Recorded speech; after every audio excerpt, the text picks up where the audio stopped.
Hello, my name is Joshua Kay, president of TXRV Group. While RVs can be beneficial due to the flexibility of being placed next to your home, minimizing the changes to your daily routine, they are not without their challenges, as you will see in this video. This video was designed to show you what is required to have a successful RV stay. There are three systems that typically use propane: your hot water heaters, your furnaces, and your stove tops. You are responsible for removing, filling, and reinstalling the propane tanks.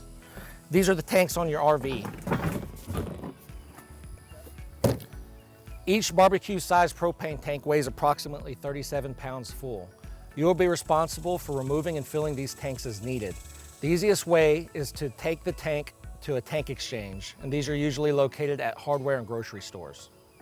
RV hot water heaters typically hold 6 gallons of water, so long showers are unfortunately out of the question. You must give the tank time to heat up once those 6 gallons are gone, and this typically means shutting off your water with a small button on the side of your shower head in between rinsing off to keep the water flowing.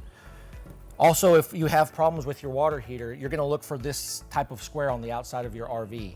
When you give our technician a call, they may ask you to open this up and walk you through a few resetting procedures before we actually send a technician to your location. All of our RVs come with a propane furnace. This is the biggest user of the propane in the system. If you are in winter weather, we suggest and will provide electric heat sources. The propane furnace will be used as a backup to the electric sources. If the furnace is used constantly, you can burn through a barbecue tank of propane every 3 to 4 days. This is what the typical exhaust of your furnace looks like on your RV. If your location doesn't have a permanent power supply, we have the option to bring generated power. You will be responsible for ensuring that these remain fueled. In some extreme cases, we will be contracted by your insurance company to install a temporary power pole. This will be done to the specifications and requirements of your state and community. If you have power to your location, we're gonna have to do a temporary power supply for the RV. What that means is we're gonna need access to your house or to your inside breaker box, where we install a temporary cable solution that'll have a receptacle that looks like this or like this. Once we install this, it will be used temporarily while the RV is on your property, and we will remove this once we come and pick up the RV. We ask that you please do not use the RV awning, as it is easily damaged in wind and rain. You may find that your RV has settled over time, especially if you're set up in grass or gravel. It's easily fixed by simply going out and adjusting the height of your leveling jacks in each corner of your RV. Keeping the heat down in RVs can be a challenge on hot days, as they are not very insulated. Generally, an RV can only cool to a max of 20 degrees below outside temperature. Shaded areas help tremendously. Also, try to keep the doors closed and the blinds closed as much as possible, and clean your air conditioner filter every 2 weeks, which is just a simple rinse and reinstall. We have developed ways to install window unit air conditioners to assist with this. However, each installation depends on available power for such units. One of the propane systems in your RV is the gas oven combo. It basically works like any other gas appliance in your home. It does have a pilot light for the oven. So you would turn the knob to the pilot, press and hold. It takes approximately 30 seconds, and you're gonna have your cigarette lighter held to the pilot under the bottom shelf. Most of your electrical issues found in an RV can be solved in this one location. This is what all of the breaker panels look like in our RVs.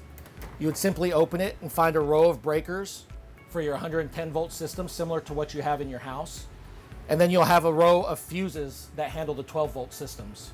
Call our technical services and we'll be able to walk you through this. RV toilets is one of the biggest complaints we receive. They clog easily if not used properly. First of all, we recommend using the proper toilet paper. So this is rapid dissolving from Scott. It's comparable to what you use in your house. It's soft and relatively inexpensive. This can be purchased online or at most hardware stores, and any Walmart carries this in the RV section, not in the toilet paper section. Also, please train your family that if there's any solids in the toilet, including toilet paper, to flush for at least 5 to 7 seconds. So basically, your flush handle works as so. Halfway down will work to fill the toilet with water. Please do this before using the toilet. And then, of course, pushing all the way down causes the toilet to flush. And that's where you want to do that for at least 5 to 7 seconds if there's any solids inside. Unfortunately, RVs are built with lightweight materials and often have issues. Please contact our 24-hour hotline that is listed inside your RV, generally inside of a cabinet. Often we will walk you through some basic troubleshooting issues over the phone, as most issues can be resolved by replacing a fuse, resetting a breaker, etc. This also helps us better prepare a technician in case one needs to be mobilized. There's a few things to talk about when dumping the sewers on your RV tanks. Most of the RVs we have at least 2 tanks. One's going to be the black tank and one is the gray tank, most commonly known as your shower and sink water, which is gray, and the black tank, which is the toilet water. Some of our RVs may have multiple of these depending on how many bathrooms are in the RV. The biggest thing about it is that you're going to have to be able to kneel down and get up under the RV and actually pull the valves that are connected to the tanks, so that way you can properly dump. Now you'll notice we always tell you to leave the black tank closed, and this will help prevent smells.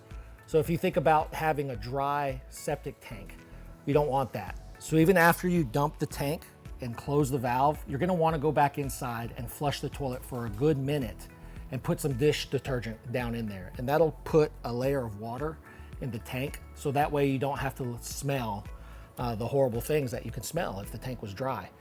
Same thing for your gray tank. Your gray tank, believe it or not, just your shower and your sink water, if it has organic material in it, something gets down the sink in the kitchen, it can start smelling really bad as well. So I don't recommend letting it go empty. So the same thing, if you go ahead and drain it, when you empty it, close the valve, go back in and open up your kitchen sink for a good minute, put a little dish soap in there. That way, if there is any organic material in there, you won't have the smell coming up because it's sitting dry at the bottom of the tank. Here at Temporary Housing Solutions, we couldn't imagine being displaced from our home and not having our loved ones with us, all of them. So of course, we're pet friendly for all the animals that you have.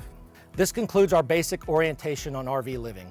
If this is something you are comfortable with, you will receive a document for signature stating that you agree with the tasks required to successfully stay in an RV.